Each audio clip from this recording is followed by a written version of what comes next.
Hello and welcome one and all, this is Old School Gamer 1971 here, Millie, Lloyd, everyone, hope you're all having a great day. If you would, please like and comment. If you haven't already, please subscribe. Support the channel and help it grow. Today's thoughts is on Ni no Kuni, Wrath of the White Witch. I've been playing this game for around 3 hours, and this is what I think. There, honey. Thanks. Oh, I almost forgot. Did Philip find you? He said he had something to show you, dear. Really? So he finally finished it, huh? Do you know where he is right now? He just stepped out with some deliveries for me. I doubt he'll have gotten far. Ni no Kuni, Wrath of the White Witch was developed by Level 5, both times round, both for the PlayStation 3 and PlayStation 4. It's an RPG that released for the PlayStation 4 in 2019, originally releasing for the PlayStation 3 in 2011 in Japan, and 2013 for Western regions.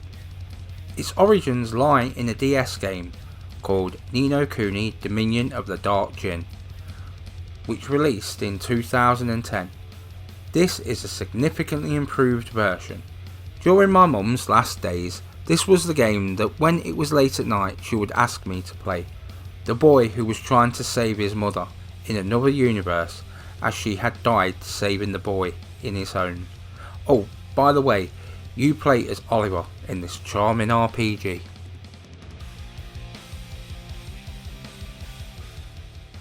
Level 5 are a Japanese developer who were established in 1998. Their name is in reference to a Japanese school report card. Level 5 is the highest mark achievable. Early on, they formed a partnership with Sony, working on then many upcoming PlayStation 2 games. Their first full-scale game was the amazing Dark Cloud. Planned as a release game, which was in March 2000, it slipped till December 2000. Its delay was to allow for extra development, and it released to the rest of the world in 2001. Dark Chronicle was not a commercial success, but critically was. They were hand-picked by Square Enix to develop Dragon Quest VIII. They also developed Rogue Galaxy, another RPG. In 4 short years, they've gone from small-time developer to one of the premier RPG developers in Japan. Today they release for multiple platforms, and I for one have enjoyed most of their work.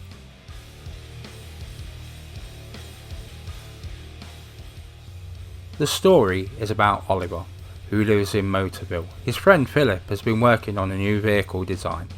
Oliver tries it out and crashes into the river, nearly drowning. His mother jumps in and saves him. However, she dies of an heart attack as Oliver is revived. Oliver is crying over a doll when his tears animates the doll, a gift from his mother. He reveals himself as Drippy the fairy.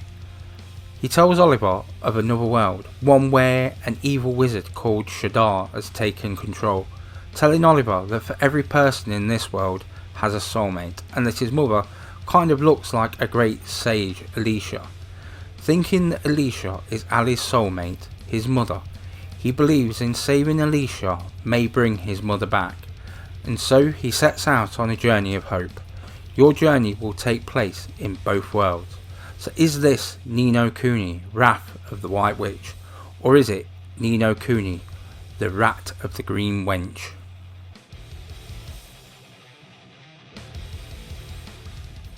So straight up, this looks amazing. I felt that the PlayStation 3 version could get no better. Here, the cutscenes look beyond belief, and then you get into the world map. Man, it can't get no better, except somehow it does, in combat. It all looks so much more than it ever did before. From its humble beginnings on the DS till now, this is the game it was always supposed to be, and now, thanks to the remake, it has finally achieved this. Studio Ghibli is who helped with the artwork and animation, and boy can you tell it. It's what made this game special, gave it an authenticity of anime almost, that has been unequalled by any game since. To me, Level 5 has always released quality RPGs. Before this, Dark Cloud, Dark Chronicle, Rogue Galaxy, White Knight Chronicles and White Knight Chronicles 2, to name but a few. but they all fall by the wayside when comparing to this. Watch this! Here goes!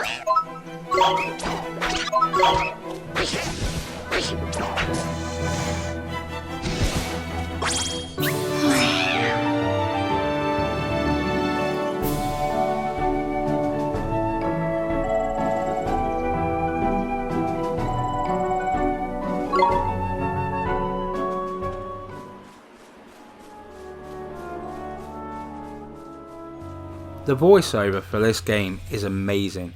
It does what it needs to do. It pulls you into the story. You feel Oliver's pain when he loses his mother, and the hope as Drippy tells him that there may be a way.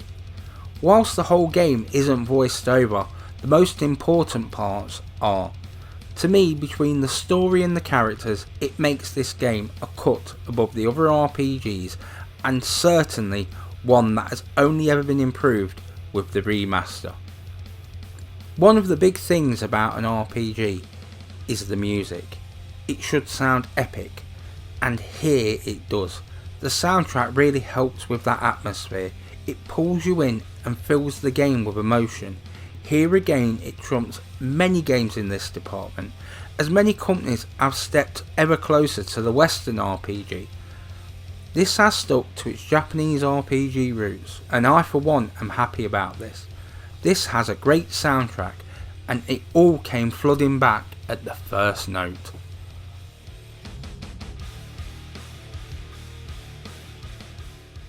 Playing this for the first time made me think of those original PlayStation games, and whilst it has arenas for you to fight in art it was like those old games. Maybe not turn-based, but in almost every other way it is. I like the systems of choosing who will fight.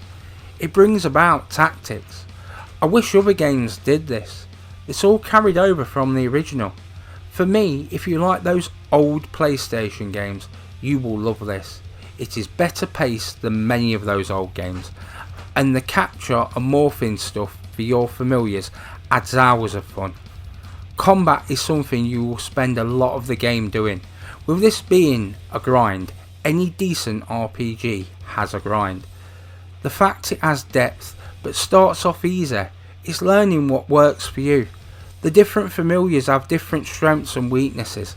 Again, through trial and error you will find out what works for you. The fact you can affect the stats and in time shape them by your choices of combat skills and what you feed them.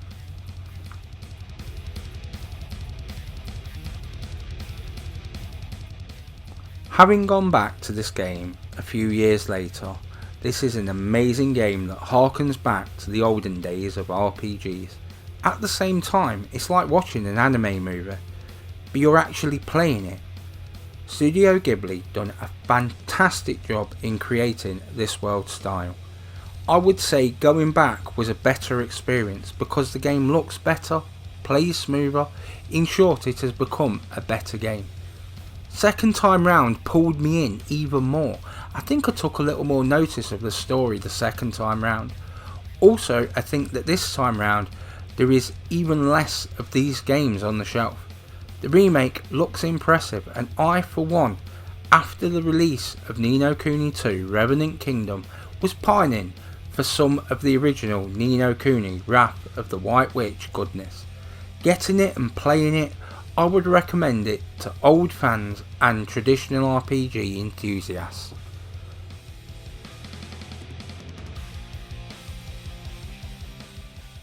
Being honest, I was not really looking for a game like this during the PlayStation 3 era, and a friend of mine, Nene, told me to play this and that it would be my kind of game. He was so right. I did get this for the PlayStation 3 at some point during a sale. I got this for the PlayStation 4 and somehow it's even better. But a shout out Nene, you were right, this is my kind of game, and I hope that you've bought this much better remaster. So should you get this if you own the original? This is a simple one. If you love the original, then hell yes, it is the better version here. Everything's been improved, including those loading times. Do not let the graphics put you off. This is not a kids game. The combat is too in depth. The menus require you understand what you are doing. So Ni no Kuni, Wrath of the White Witch, it most definitely is. Whoa, what's all this? Curse lifted, is it? Tiny! I'm free! Free! Huh? What just happened? You just witnessed the rebirth of Drippy, Lord High... If you are hearing this, you made it all the way to the end of the video. Thanks for your support. Give it a thumbs up and comment if you enjoyed the video. Please share everywhere as it helps the channel grow and puts a big old smile on this old face. Leave your suggestions down below in the comments. Enjoy your day one and all. This is Old School Gamer 1971 signing off.